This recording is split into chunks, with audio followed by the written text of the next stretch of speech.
ask you something. What would you do if tomorrow your job vanished? What would you do if your income dried up and all you had was a borrowed car, a house you couldn't even afford, and bills stacking up fast? Most people would panic. But today's guest, he built a real estate empire from zero, literally no bank financing, no money, nothing but grit and strategy. Well, my guest, his name is Chad Harris. And after getting blindsided by a family health crisis that forced him to leave his overseas job in Kenya, he came back to the States stone cold broke and then turned around and raised over $3 million in private money to build his real estate portfolio. 50 rental properties, all without a single bank loan. Now, this isn't theory. This is execution. Ted's going to break down in the show here exactly how he did it, what he said, who he talked to, how he structured the deals, and how you can use the same steps to raise private money and start stacking assets fast. Now, look, if you're looking to try to get your first deal or scale up or finally stop begging banks for funding, this is the episode for you. Well, welcome to Raising Private Money Show, the only podcast for real estate investors who want to fund their deals without relying on banks or credit or using their own cash. I'm Jay Conner, the Private Money Authority, and I'll show you how to get private lenders lined up begging to fund your next deal, because every good deal starts with the money. In just a moment, you're going to meet my friend and guest, Chad Harris, right after this. If you're a real estate investor and are wondering how to raise and leverage private money to make more profit on every deal, then you're in the right place. On Raising Private Money, we'll speak with new and seasoned investors to dissect their deals and extract the best tips and strategies to help you get the money, because the money comes first. Now here's your host, Jay Conner. Well, hello there, Chad. It's great to see you again since being at our most recent mastermind meeting. How are you? I'm doing well. Good to see you, Jay. Thanks for having me. Absolutely. I'm excited. But look, let's dive in. First of all, I want you to take us back to the moment that you realized your job was gone, the bills were real. What was going on through your mind, and what was your first move? Yeah, it's not a pretty moment, in all honesty. Not a lot of fun to go back there, but yeah, the moment was I was in a hospital room. My youngest son had been born recently, and he had all kinds of health issues, and he ended up having to have a breathing machine, and which meant, I mean, obviously I was worried about him and his health. But also that meant that I couldn't return to my job overseas, and he couldn't fly or live in our remote setting where we were living over there. And so it was in that moment that I just decided, I committed that I was going to be a full-time real estate investor, that I had always lived in and was focused on ministry and giving back to others. And I kind of realized in that moment that I wasn't really providing enough for my family. I had bills mounting from medical issues. I had no house for us to live in. We just had a house provided by one of our supporting churches. I had no vehicle. We'd been living overseas for 4 years. And it was one of those rock bottom moments where I need to provide for my family, and whatever that takes to do that. And so what did I do? I didn't know how to invest in real estate, really. I'd been listening to some podcasts, and I had no money to invest in real estate, but I was committed to the process. I just felt like if I committed to it, I could figure out a way. And so I went out and I started telling people, hey, I'm going to buy property. I'm going to buy rentals. I'm buying houses. And I was telling them, but in actuality, I was more casting a vision for myself, trying to convince myself that I could do it. And in the process, the interesting thing that I found was, over and over, as I was telling them what I was going to do, they would respond in similar ways. So I would continually hear people respond with, oh, always wanted to do that. I just never pulled the trigger. Rentals are a great investment. I just never figured out how to do it. I wish I could invest in rentals. I wish I could buy houses, or of course, I love those shows on HGTV. The numbers are so amazing. And I realized there was an opportunity there where I could help them do what they really want, get involved in real estate, but in a new way. I could help them get involved in real estate by being a lender in my business. And so that's how I got into real estate. I became a full-time buy and hold investor by raising money and buying foreclosures at the time. This was 2013. Buying foreclosures and fixing them up and doing the BRRRR strategy, except I raised the money on the front end, short-term money from private lenders, and then I refinanced with other private lenders that were long-term lenders. And so I did the BRRRR strategy just with private money on both ends. So just to make sure everybody in our audience understands what the BRRRR method is, what does the BRRRR method stand for? Yeah, I was doing it before there was an acronym and a book and all of that. Yeah, so the BRRRR strategy is an acronym for buy a property, rehab a property and increase that value, rent the property, refinance the property so that you get all of your money back for the next deal, and then repeat the process over and over again. Exactly. So, now, you raised over $3 million in private money without using banks. And here's the question. How did you even know where to start? Good question. Yeah, that is a good question. I'm grateful that I learned how to raise private money in ministry. So going into ministry overseas in Kenya, I had to raise the money for that ministry. And so I was familiar with the process of just raising money and how to talk to people about money. And so it ended up being a very easy transition going into raising money for real estate. It was the same conversations.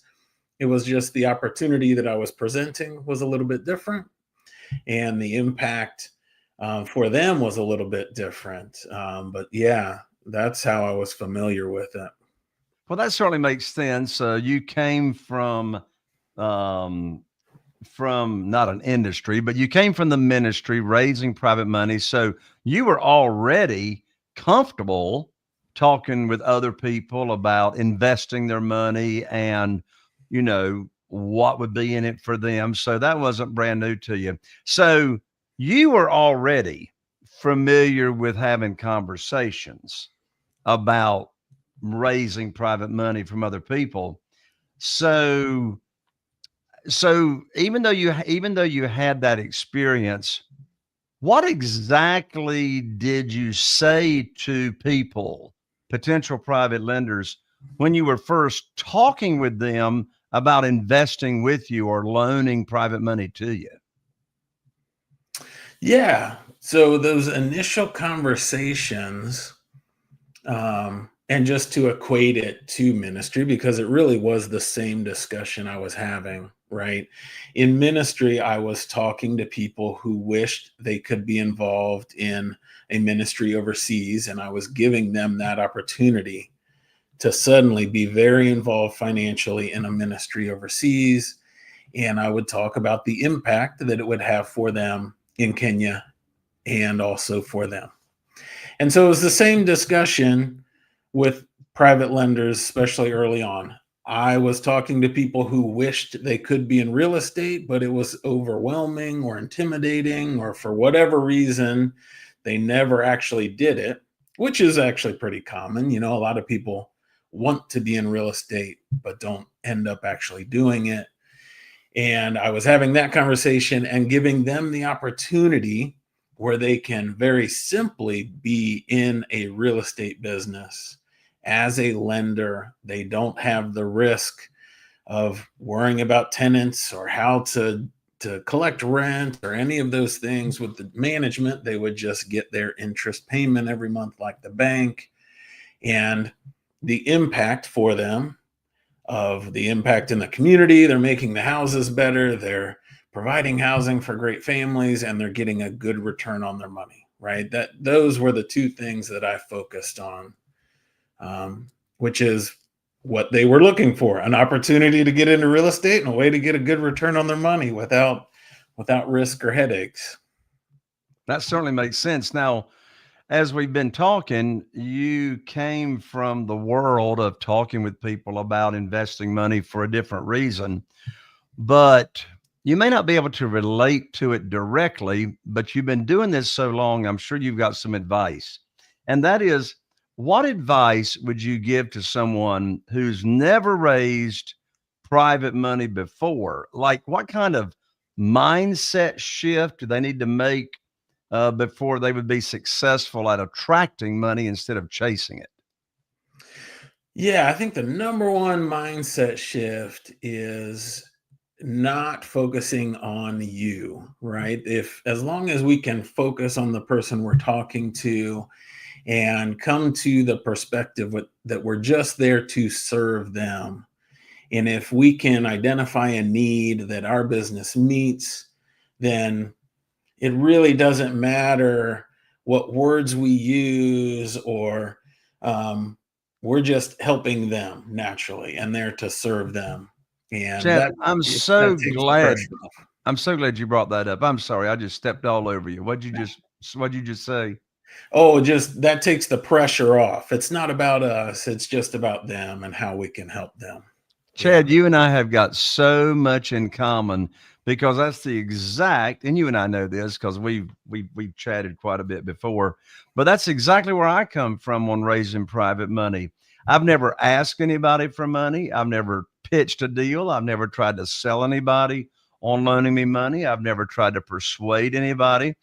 And we get to be, what do we get to be? We get to be a private money teacher. There we We get to go. be a private money teacher and expose people to this world that have never been exposed to this world of private money and private lending. I've got 47 private lenders, and not one of them had ever heard about private money, private lending. None of them had ever heard about self-directed IRAs and how they can use existing retirement accounts. And so I just get so inspired and excited to talk with people that don't know anything about this world.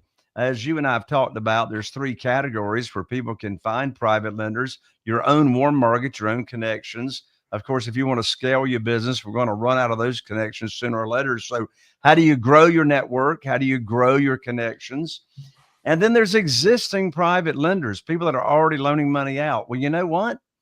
When I'm talking to an existing private lender that's already done it, I don't get to be a teacher.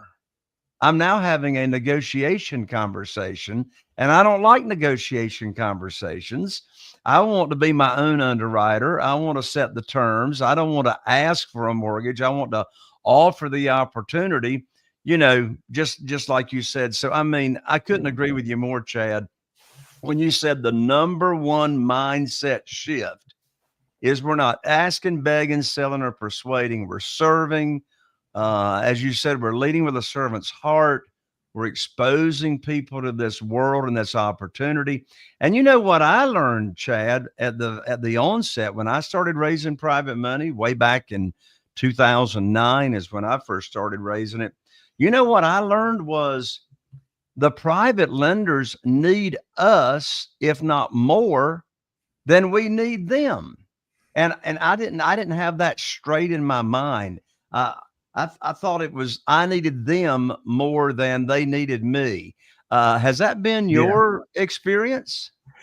Oh, 100%. Yeah, I started with the idea that I desperately needed them because I couldn't raise money from a bank, or wouldn't be fundable from a bank with no job and no income. But over time, right, I learned that in actuality, they are desiring an investment that perfectly fits exactly what I offer, right? Exactly what we as real estate investors offer.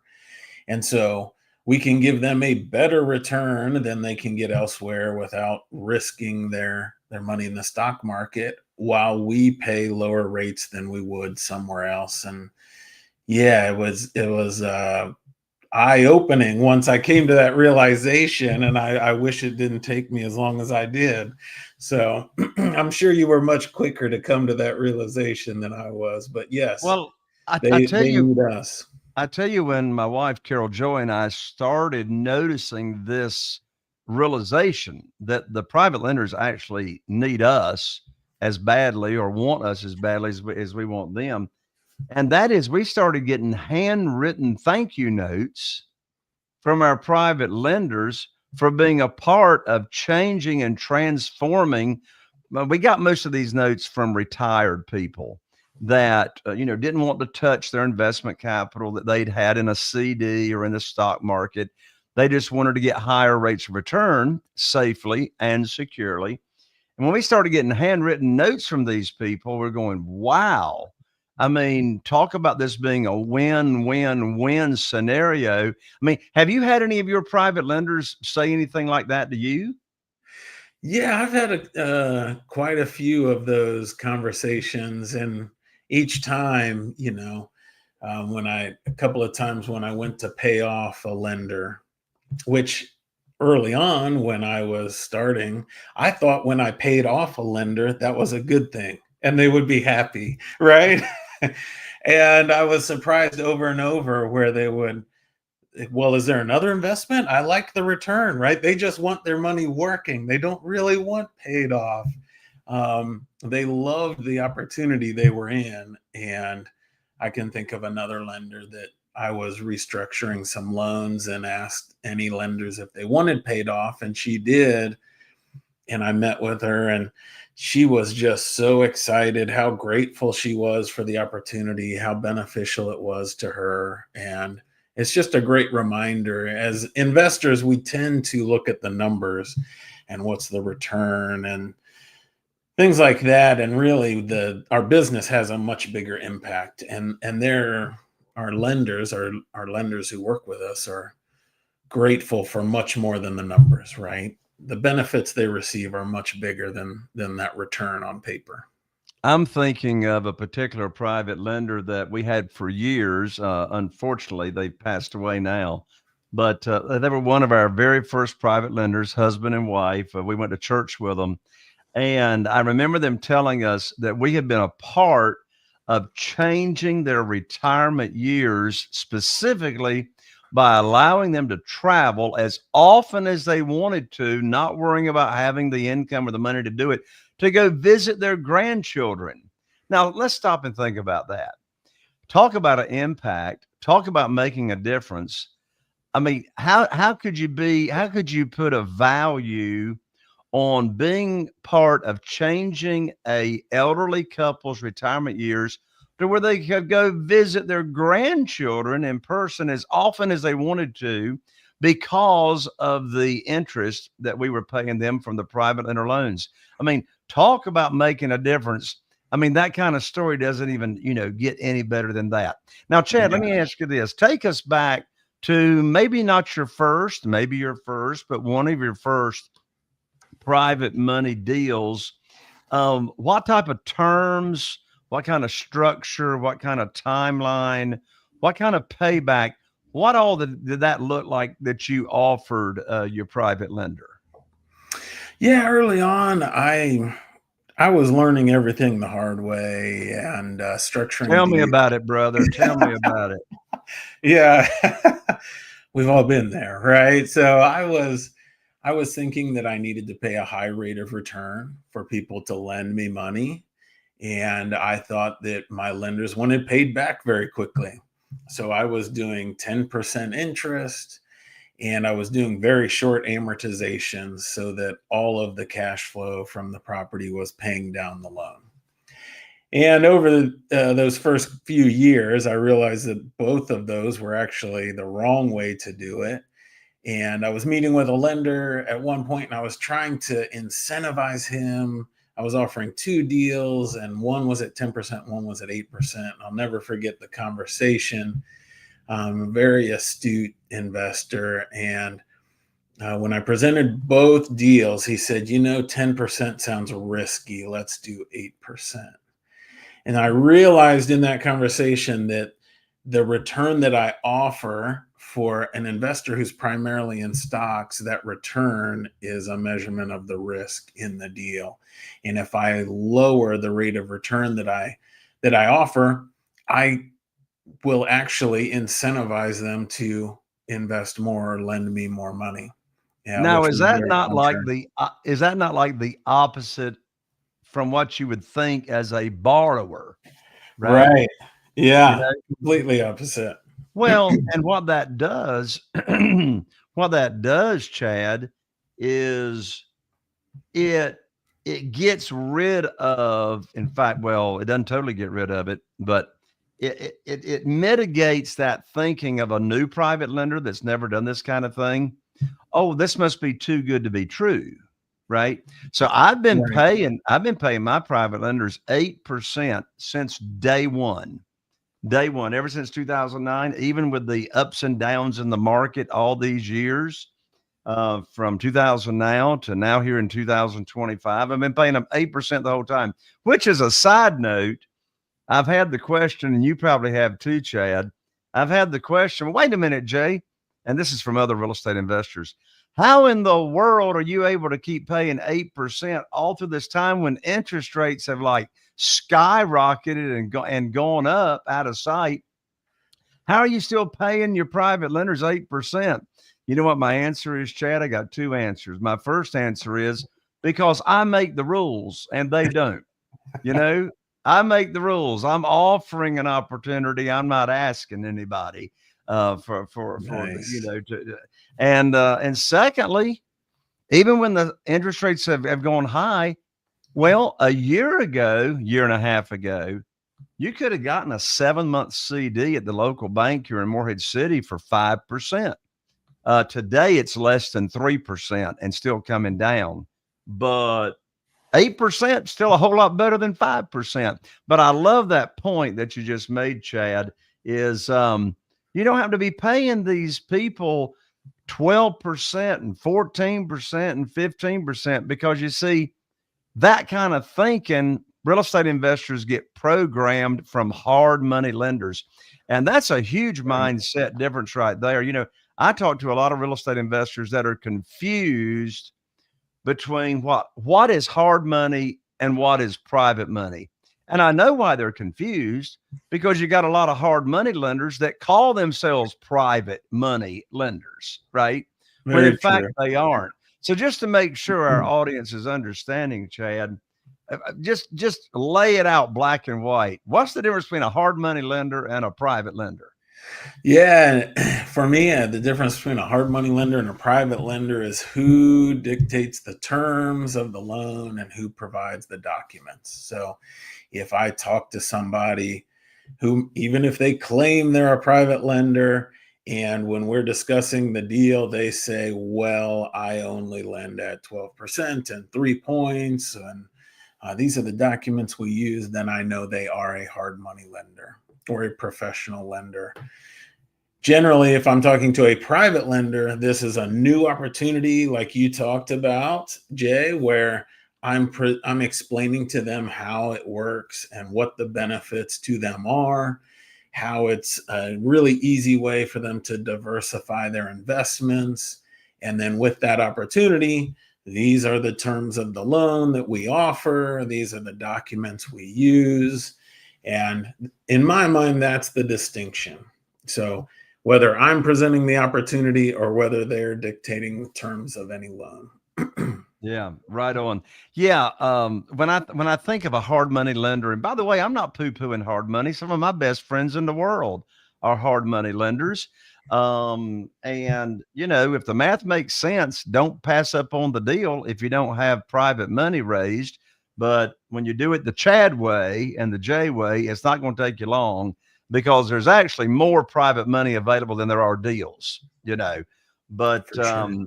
most of the time I think of a hard money lender, I'm thinking of a broker. I'm thinking of institutional money. I'm thinking of the hard money lender has gone out and they've raised investor money to invest in their hard money lending fund. And then the hard money lender turns around as a broker, charges origination fees. That's how they make their money, charge a higher interest rate than they're paying back on their fund.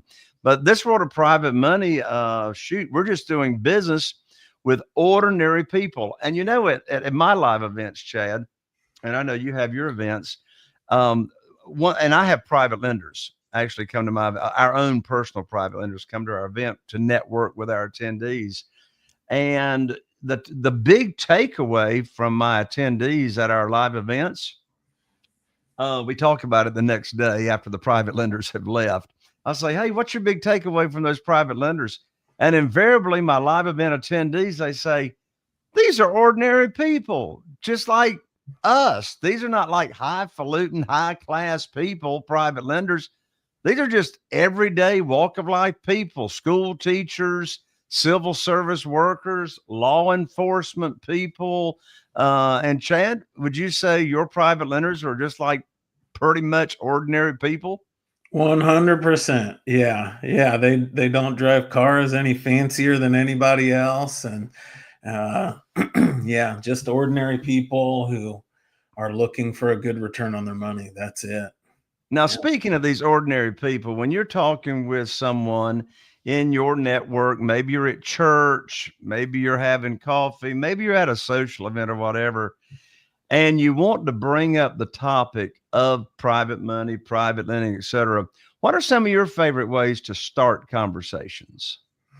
Yeah, my favorite way is I always want them to initiate, right? I want them to ask what that means to be a private lender or how that process works. I don't want to be the one pushing it.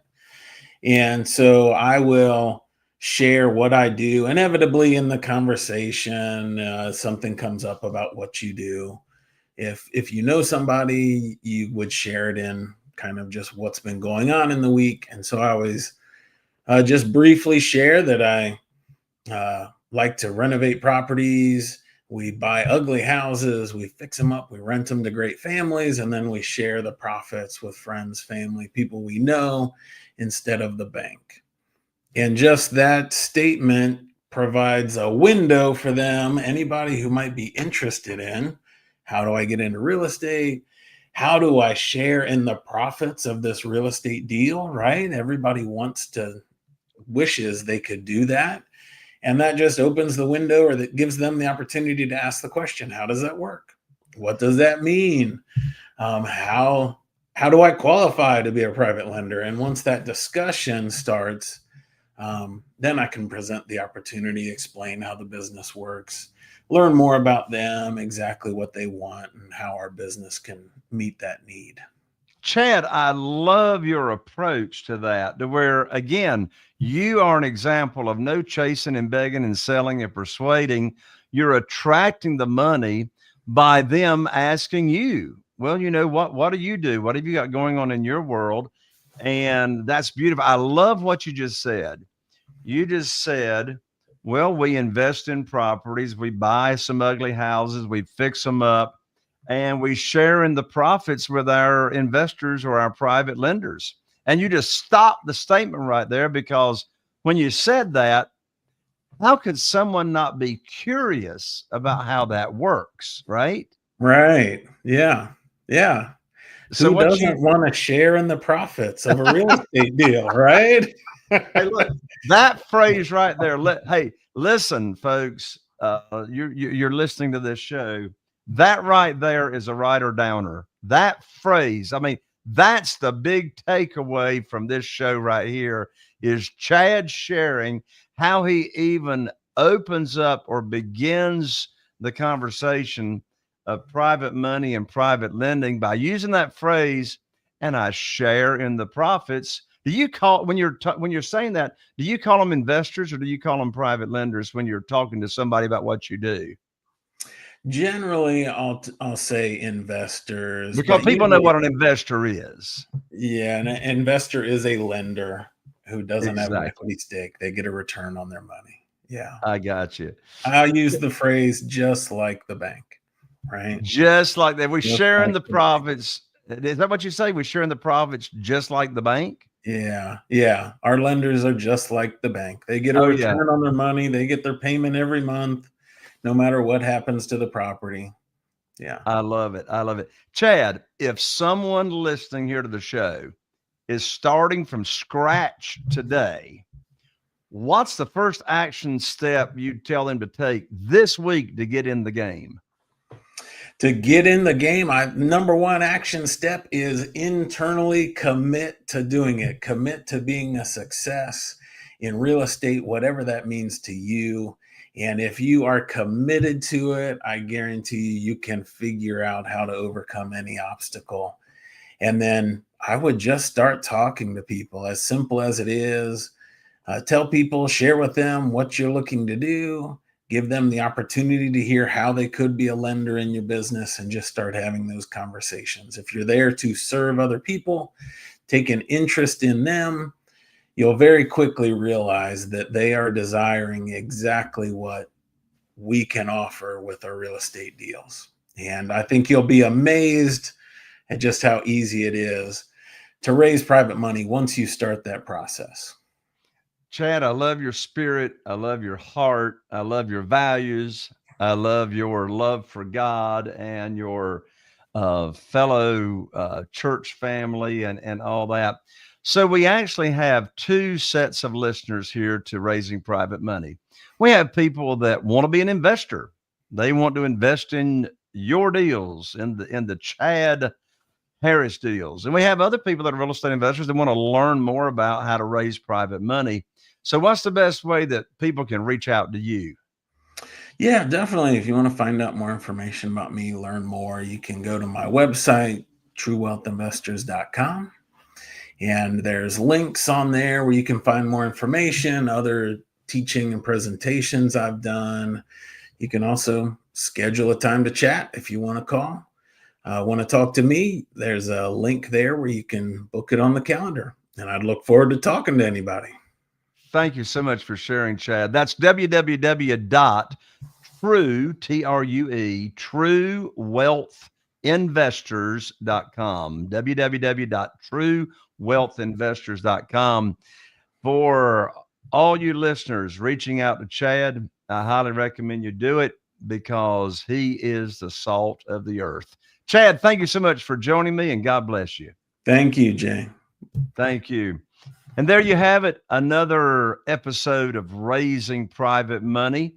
You're one step away, you're one conversation away from you making an impact in other people's lives. So if this episode resonated with you and you found it very valuable, then please just share this episode with one other person. Share this episode with one other person that you believe it will make a difference in their lives. And we also appreciate you subscribing and liking, leaving us a review. If you happen to be watching on YouTube, be sure and click that bell so you don't miss out on the upcoming amazing episode of Raising Private Money. I'm Jay Conner, the Private Money Authority. Looking forward to seeing you right here on the next episode of Raising Private Money. Are you feeling inspired by the knowledge you gained in this episode? Then head over to jconner.com/moneyguide. That's jconner.com/moneyguide and download your free guide that shares 7 reasons why private money will skyrocket your real estate investing business right now. Again, that's jconner.com/moneyguide to get your free guide. We'll see you next time on Raising Private Money with Jay Conner.